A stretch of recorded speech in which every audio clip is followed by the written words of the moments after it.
Yeah, so I just extracted this lemon tree, or it's like a pomelo lemon mix, or some kind of hybrid. I don't really know exactly what it's called, but it's a citrus. I don't actually have any lemon trees. I've had them in the past, but lost the property where they were growing or whatever it was. And so yeah, I'm pretty happy about this. And I just wanted to show kind of the first step here, which is just digging a hole around the roots so that you can access the main taproot and all the main roots that I was able to. I really had to use the reciprocal saw because it was really big roots, like much thicker than the branches, like a few inches thick roots, so it was impossible to cut the roots with the shovel. And so you really just gotta access around it. This was tricky because at the beginning of the video, like, it was super hard around the front part in the foreground. Like, it was like cement on one part of where the tree is growing, so I could only really access it from this part where I'm digging now.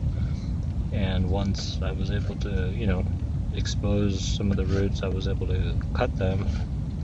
But it's tricky because you got to leave some of the roots to help it survive, and so it's like you got to just plan for making it fit in whatever pot you have. I had a pretty big pot, but it's hard to find all the roots, like in this case where you can't dig all around it, like where there's something blocking. It's hard to, or you got to go pretty deep, and if you can't go around it, you kind of have to just go from one side and then go underneath it. That's pretty much the trick.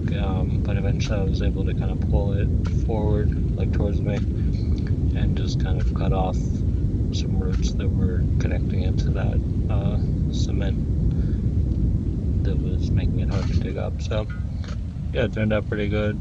I repotted it now, and some of the younger leaves wilted a little bit, but for the most part, I think it'll survive. Like, it's pretty strong. It had some small roots, like the roots that are fine, like little hairs. I mean, there were luckily some small roots that it really needs, so it can't like survive just off like a very woody root. It's got to have, small roots too. So I think I preserved it, I planted it, and yeah.